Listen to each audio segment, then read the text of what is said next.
ಓಂ ನಮಃ ಶಿವಾಯ. ಸರ್ವರಿಗೂ ವಂದನೆಗಳು. ನವರಾತ್ರಿಯ ನವದುರ್ಗೆಯ 6ನೇಯ ಅವತಾರ ತಾಯಿ ಕಾತ್ಯಾಯಿನಿ ದೇವಿ. ಯಾ ದೇವಿ ಸರ್ವಭೂತೇಷು ಕಾತ್ಯಾಯನಿ ರೂಪೇಣ ಸಂಸ್ಥಿತಾ ನಮಸ್ತಸ್ಸೈ ನಮಸ್ತಸ್ಸೈ ನಮಸ್ತಸ್ಸೈ ನಮೋ ನಮಃ. ನವರಾತ್ರಿಯ 6ನೇ ದಿನ ಬಂದಿದೆ. ಇದು ತಾಯಿ ಕಾತ್ಯಾಯಿನಿ ದೇವಿಯನ್ನ ನೆನೆಯುವಂತಹ ದಿನ. ಭಾಗವತ ಪುರಾಣದ ಪ್ರಕಾರ ತಾಯಿ ಕಾತ್ಯಾಯಿನಿಯು ನವದುರ್ಗೆಯರಲ್ಲಿ 6ನೇ ಅವತಾರಳಾಗಿದ್ದಾಳೆ. ಹಾಗಾಗಿ ಆಕೆಯನ್ನು ನವರಾತ್ರಿಯ 6ನೇಯ ದಿನದಂದು ಅತ್ಯಂತ ಭಕ್ತಿ ಭಾವದಿಂದ ಪೂಜಿಸಲಾಗುತ್ತದೆ. ತಾಯಿ ಕಾತ್ಯಾಯಿನಿ ದೇವಿಯನ್ನ ಮಹಿಷಾಸುರ ಮರ್ದಿನಿ ಅಂತ ಕೂಡ ಕರೀತೇವೆ. ತಾಯಿ ಕಾತ್ಯಾಯಿನಿಯನ್ನ ನವರಾತ್ರಿಯಲ್ಲಿ ಪೂಜಿಸುವುದರಿಂದ ಪುಣ್ಯ ಫಲಗಳು ದುಪ್ಪಟ್ಟಾಗಿ ದೊರಕುತ್ತವೆ ಅಂತ ಹೇಳಲಾಗಿದೆ. ಈ 6ನೇ ದಿನದ ಪೂಜೆಯ ಪ್ರಾಮುಖ್ಯತೆ ಏನು ಮತ್ತು ಕಾತ್ಯಾಯಿನಿ ದೇವಿಯನ್ನ ಪೂಜಿಸುವುದರಿಂದ ಭಕ್ತರಿಗೆ ಏನು ಪ್ರಯೋಜನ ಅನ್ನೋದನ್ನ ತಿಳಿದುಕೊಳ್ಳೋಣ ಬಂಧುಗಳೇ. ದೇವಿಯ 6ನೇ ರೂಪವಾದ ತಾಯಿ ಕಾತ್ಯಾಯಿನಿಯನ್ನ ಶ್ರೀರಾಮ ಮತ್ತು ಶ್ರೀಕೃಷ್ಣ ಇಬ್ಬರೂ ಕೂಡ ಪೂಜಿಸ್ತಾ ಇದ್ರು. ಶ್ರೀಕೃಷ್ಣನನ್ನ ಪಡೆಯಲು ಗೋಪಿಗಳು ಈ ದೇವಿಯನ್ನ ಪೂಜಿಸಿದರು ಎಂಬ ದಂತ ಕಥೆಯೂ ಕೂಡ ಇದೆ. ಕಾತ್ಯಾಯಿನಿ ದೇವಿಯ ಕಥೆ ಭಾಗವತ, ಮಾರ್ಕಂಡೇಯ ಮತ್ತು ಸ್ಕಂದ ಪುರಾಣಗಳಲ್ಲಿ ಉಲ್ಲೇಖವಾಗಿದೆ. ದೇವಿ ದುರ್ಗೆಯ ಪರಮ ಭಕ್ತನಾದ ಮಹರ್ಷಿ ಕಾತ್ಯಾಯಿನಿ ದಂಪತಿಗೆ ಮಕ್ಕಳಿರಲಿಲ್ಲ.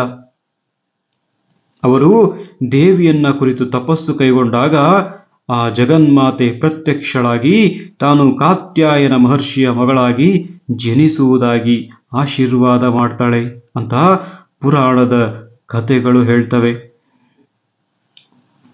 ತಾಯಿ ಕಾತ್ಯಾಯಿನಿ ದೇವಿಯ ಅವತಾರದ ಉದ್ದೇಶವು ಮಹಿಷಾಸುರನನ್ನ ಸಂಹಾರ ಮಾಡುವುದೇ ಆಗಿತ್ತು. ಋಷಿ ಮುನಿಗಳು ಪೂಜಿಸಿದ ನಂತರ ಅವತಾರ ಎತ್ತಿದ ತಾಯಿ ಕಾತ್ಯಾಯಿನಿಯು ಅಶ್ವಿನಿ ಮಾಸದ ಶುಕ್ಲ ನವಮಿ ತಿಥಿಯಲ್ಲಿ ಮಹಿಷನೊಂದಿಗೆ ಯುದ್ಧ ಮಾಡಿ ಮಹಿಷಾಸುರನನ್ನ ಸಂಹಾರ ಮಾಡ್ತಾಳೆ.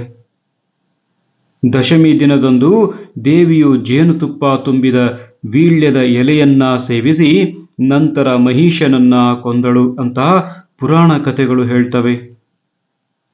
ಇದಾದ ನಂತರ ತಾಯಿಯನ್ನ ಮಹಿಷಾಸುರ ಮರ್ದಿನಿ ಎನ್ನುವ ಹೆಸರಿನಿಂದ ಕೂಡ ಕರೆಯಲಾಗ್ತದೆ. ತಾಯಿ ಕಾತ್ಯಾಯಿನಿಯು ಚಿನ್ನದ ಹೊಳಪನ್ನ ಹೊಂದಿರುವಳು. 4 ಕೈಗಳಿರುವ ದೇವಿಯು ಸಿಂಹಾರೂಢಳಾಗಿರುವಳು. ಒಂದು ಕೈನಲ್ಲಿ ಕತ್ತಿ, ಮತ್ತೊಂದು ಕೈನಲ್ಲಿ ಕಮಲದ ಹೂವನ್ನ ಆಕೆ ಹಿಡಿದಿರುತ್ತಾಳೆ. ಮತ್ತೆರಡು ಕೈಗಳಲ್ಲಿ ವರಮುದ್ರೆ ಹಾಗೂ ಅಭಯ ಮುದ್ರೆಯನ್ನ ತೋರುತ್ತಾಳೆ ತಾಯಿ. ಇದು ತಾಯಿಯ ಶಕ್ತಿ ಮತ್ತು ಪ್ರೀತಿಯನ್ನ ತೋರಿಸುವಂತಹ ಸಂಕೇತವಾಗಿದೆ. ತಾಯಿ ಕಾತ್ಯಾಯಿನಿ ದೇವಿಯನ್ನ ಪೂಜಿಸುವಾಗ ತೆಂಗಿನಕಾಯಿ, ಕಳಶ, ಗಂಗಾಜಲ, ಅರಿಶಿಣ, ಕುಂಕುಮದಲ್ಲಿ ಅದ್ದಿದ ದಾರ, ಕುಂಕುಮ, ಅನ್ನ, ಜೇನುತುಪ್ಪ, ಧೂಪದ ಬತ್ತಿ, ಗಂಧದ ಕಡ್ಡಿ, ದೀಪ ಹಾಗೂ ತುಪ್ಪವನ್ನ ಇಡಲಾಗ್ತದೆ. ಇಷ್ಟೆಲ್ಲ ವಸ್ತುಗಳನ್ನ ದೇವಿಗೆ ಅರ್ಪಿಸಿದ ನಂತರ ಈ ಕೆಳಗಿನ ಮಂತ್ರಗಳನ್ನ 108 ಸಾರಿ ಪಠಿಸಬೇಕು. ಮಂತ್ರವನ್ನ ಹೇಳುವಾಗ ಹೂವಿನ ದಳಗಳನ್ನು ತಾಯಿಗೆ ಅರ್ಚನೆ ಮಾಡಿದರೆ ಕಾತ್ಯಾಯಿನಿ ದೇವಿಯ ಪುಣ್ಯ ಫಲಗಳು ಲಭ್ಯವಾಗ್ತವೆ ಬಂಧುಗಳೇ.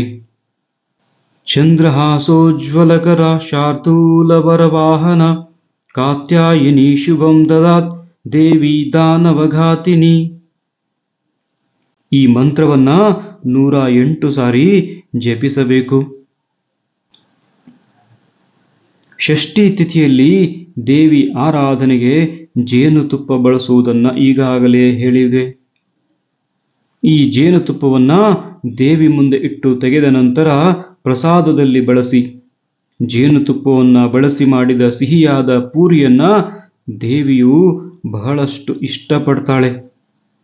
ದೇವಿಯನ್ನ ಆರಾಧಿಸುವ ಭಕ್ತರು ಸ್ಫುರದ್ರೂಪಿಗಳಾಗ್ತಾರೆ. ಮದುವೆಗೆ ಇರುವ ವಿಘ್ನಗಳನ್ನ ತಾಯಿಯು ಪರಿಹರಿಸ್ತಾಳೆ. ನಿಮ್ಮನ್ನ ಕಾಡುತ್ತಿರುವಂತಹ ಕಾಯಿಲೆ ಹಾಗೂ ದುಃಖವನ್ನ ನಿವಾರಣೆಯನ್ನ ಮಾಡ್ತಾಳೆ. ಆಯುಷ್ಯ ಮತ್ತು ಸಮೃದ್ಧಿಯನ್ನ ನೀಡ್ತಾಳೆ ತಾಯಿ. ಬಂಧುಗಳೇ, ಜಗದೀಶ್ವರಿ ಜಗನ್ಮಾತೆ ಕಾತ್ಯಾಯಿನಿ ದೇವಿಗೆ ಕೆಂಪು ಬಣ್ಣ ಬಹಳ ಇಷ್ಟ. ಬಂಧುಗಳೇ, ತಾಯಿ ಕಾತ್ಯಾಯಿನಿ ದೇವಿ ತಮ್ಮೆಲ್ಲ ಆಸೆ ಆಕಾಂಕ್ಷೆಗಳನ್ನ ಮನೋಕಾಮನೆಗಳನ್ನ ನೆರವೇರಿಸಲಿ ಅಂತ ತಾಯಿ ಜಗನ್ಮಾತೆಯಲ್ಲಿ ಪ್ರಾರ್ಥನೆಯನ್ನ ಮಾಡ್ತೇನೆ. ಬಂಧುಗಳೇ, ಈ ವಿಡಿಯೋ ನಿಮಗೆ ಇಷ್ಟವಾದಲ್ಲಿ ಮತ್ತು ನಿತ್ಯ ಇಂತಹ ಸಂದೇಶಗಳನ್ನು ಪಡೆಯಲು ಈ ಗುರುಸೇವಕನ ಯೂಟ್ಯೂಬ್ ಚಾನಲನ್ನು ಲೈಕ್ ಮಾಡಿ, ಸಬ್ಸ್ಕ್ರೈಬ್ ಮಾಡಿ, ಕಮೆಂಟ್ ಮಾಡಿ ಮತ್ತು ಇಷ್ಟ ಆದರೆ ನಿಮ್ಮ ಪ್ರೀತಿ ಪಾತ್ರರಿಗೂ ತಲುಪುವಂತೆ ತಪ್ಪದೆ ಶೇರ್ ಮಾಡಿ. ಸದಾಕಾಲ ಸಕಾರಾತ್ಮಕವಾಗಿ ಯೋಚನೆಯನ್ನ ಮಾಡಿ. ಶುಭ ದಿನ, ಶುಭವಾಗಲಿ ಬಂಧುಗಳೇ.